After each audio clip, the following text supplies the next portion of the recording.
Bonne année 2026. Allez, c'est parti. Alors, On est toujours là, comme vous pouvez voir. On n'a pas trop changé, pas trop une rime 2030. non, c'est grâce à Béné, ça. Mine de rien, 2030, ça fait quoi 10 ans, hein, presque, qu'on tourne le bistrot bobo. Avec 10 toujours ans. 4 vues par recette. Hello les amis, comment allez-vous? Hello les amigos. Los amigos. Ça n'a pas changé, vous avez vu nos beaux pulls? Alors, Magnifique. Hein. ça c'était ma grand-mère qui l'avait tricoté. Hein. C'est vrai. Hein. Et toi? C'était à ma grand-mère, mais je pense pas qu'elle l'ait tricoté par contre. Maintenant c'est pour le chien, il s'allonge dessus chez ma mère. Bien. Je lui dis écoute, c'est dommage, il est beau ce pull, vas-y, on va en faire une recette. On est raccord en tout cas. Regardez ce que j'ai. C'est un potimarron. D'ailleurs, ça c'est super pratique parce que vous pouvez en acheter et décorer la maison. Et quand tu as une petite faim, en fait, ça fait des provisions en fait. Tu n'es pas obligé de mettre ça au congèle ou de descendre à la cave. Tu as ça directement dans ton salon. Bon, bref, aujourd'hui, on va faire un potimarron farci au Mont d'Or ou au camembert. Tu m'avais dit que ça marchait aussi avec du camembert.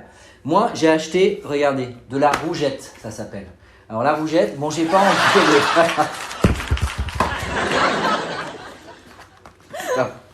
J'ai pas enlevé le carton parce que je trouvais qu'il était beau. Oh là, par contre, bon après c'est du fromage. Hein. Donc voilà. Alors on va le filmer.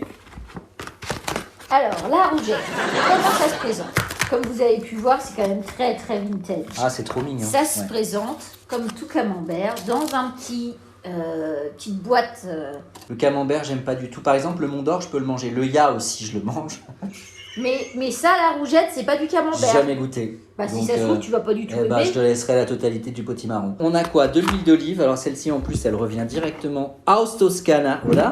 Oui, Bien. j'y suis allée en Toscane.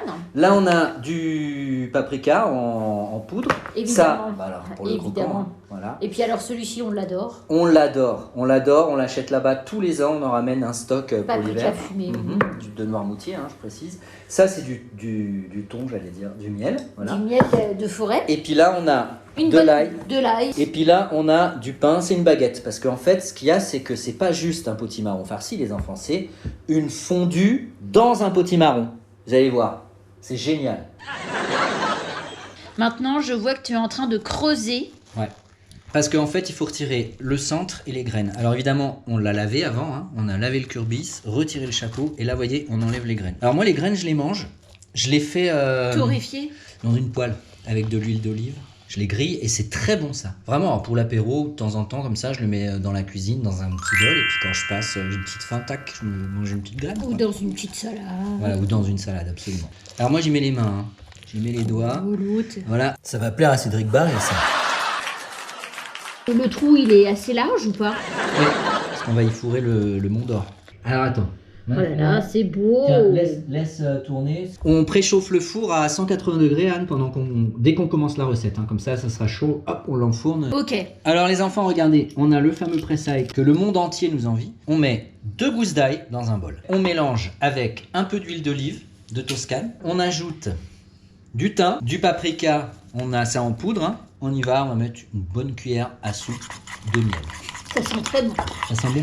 Ça va être, comment on appelle ça, mariné. On va mettre du poivre. Alors je suis choqué, il n'y a plus le poivre, ton poivre magique. Et non, là. il a rendu l'âme. De la fleur de sel pour le croquant. On est revenu au bon petit poivrier manuel, que j'adore aussi. Hein. Ouais, pas mal aussi. On badigeonne le potimarron. On le lustre, quoi. Ouais, alors moi je fais ça avec les doigts. Hein. Voilà, regardez, hop, comme ça, on en met à l'intérieur. Le chapeau, c'est pareil. Et là, Anne, on enfourne 40 minutes à 180 degrés. Sans le fromage. Oui, le fromage, c'est après, quand ça sort. Ok, d'accord. Mais un peu plus près, c'est chaud ou quoi? Mais oui, bah j'ai pas brûlé non plus. Alors Thierry, notre curbis est cuit, il a l'air très fondant, il est bien lustré, c'est magnifique. Oui, alors tu le sors au bout de 40 minutes et tu ajoutes le fromage. Voilà, regarde. Ah ouais, C'est oh là pas mal, là, c'est beau. hein. Donc le rouget, on le coupe en deux. On va pas le mettre là, ça va fondre. Ça sort du four. Le rouget, on le coupe en deux et on va le mettre à l'intérieur, comme ça, du curbis, hein, du potimarron en français. Bah de toute Voilà. manière, comme c'est pour une fondue, faut être généreux. Oui, ça hein. va fondre, donc on peut l'être, hein, généreux. Bon, à la limite, regarde. Bah bien sûr, Hein, on est allez. généreux. Hop, Hein. on rentre ça à l'intérieur. On fourre tout, On quoi. fourre avec le rouget et on remet 20 minutes au four à 180 degrés. Mais c'est du rouget? T'es sûr que c'est fait de la rougette? Là. Le rouget, c'est le poisson. Oui, bah, c'est- De Marseille. Enfin bon, c'est compris quoi. Alors, vous voyez le capuchon, on dirait Ça ressemble à un beau sein. Oh, On le l'autre. prend sans se brûler hein, et on le met réserve. de côté. Regarde, on a toujours cette préparation là. Hein. Donc, on va l'utiliser pour le pain. Parce que le pain, c'est comme une fondue, comme je vous disais tout à l'heure. Ça, c'est ce qu'on va tremper dans la préparation, dans le fromage, qui est donc en train de cuire dans le potimarron. Mais tu sais que j'ai des ustensiles. Hein. Non, mais moi, j'aime bien avec les doigts. Ah, on d'accord. badigeonne le pain et on va l'enfourner ensuite au côté du potimarron, donc dans le plat, hein, juste à côté, 5 minutes avant la fin de cuisson. Ça va être délicieux. Avec la marinade. Là, ça sort du four. Et regarde, on va déguster. Alors là, notre courbis, notre potimarron, il est cuit à point. À l'intérieur, regardez, le fromage fondu. Et là, les petites tranches de pain qu'on va évidemment, comme pour la fondue savoyarde, tremper dans le fromage. Oh Tiens, là là. je te laisse goûter. C'est magnifique. Mais c'est magnifique. Par contre, on va peut-être se bouiller les gosiers. Hein. Allez, bon app. Bon app. À bientôt. Ciao. À bientôt. Mariage d'amour, c'est magnifique.